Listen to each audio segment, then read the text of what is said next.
let us classify the instruments of Karnataka into three types that will make it easier to understand the science behind the sound of them, easier for us to understand. So, the first type of instruments are woodwind or wind instruments. They are musical instruments that contain some types of resonator in which a column of air is set into vibration by the player blowing into a mouthpiece set at or near the end of the resonator.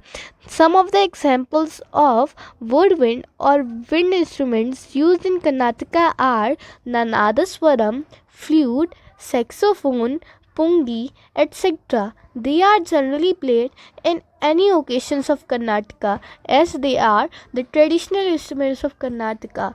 Now let us talk about the second types of instruments. They are the string instruments.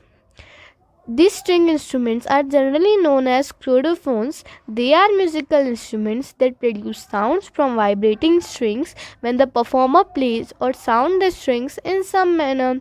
Some examples of traditional chordophones of Karnataka are Chitraveena, Vipanchi, violins, sarangi, tanpura, etc.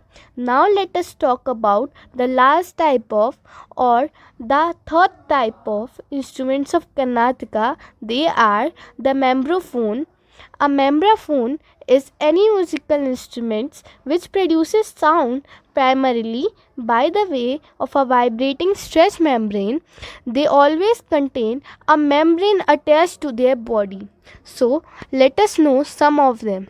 They are tabla, midang, danri, dholak, madle, dhajamba, thun ravana, congas, tabla, baya, kanjira, kaja, bongo, and lots more. There are many other traditional instruments of Karnataka. They can be later classified as any three types of this instrument.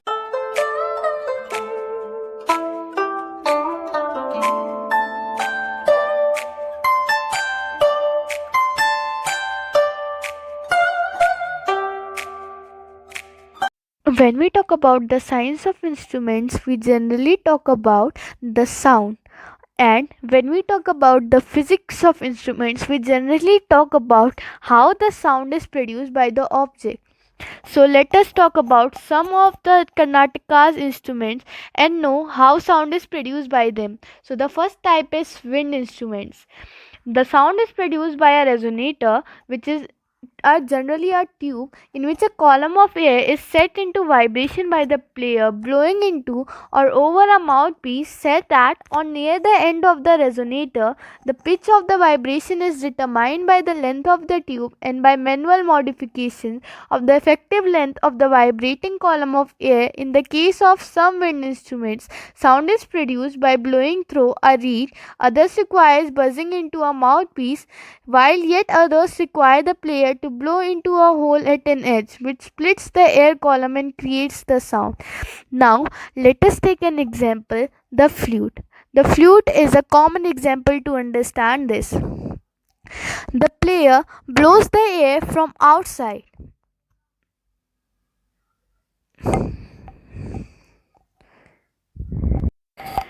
It passes through the center of the resonator, which is a tube which creates the vibration of air, which splits the air column and moves the air out and creates the sound which generally seems pleasant to us to hear.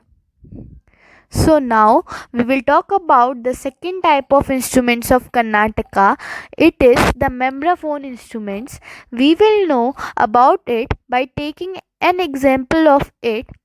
So we will generally take an example of it as the tabla or the mridang. Tabla is basically produces sound because of the membrane of skin on its face.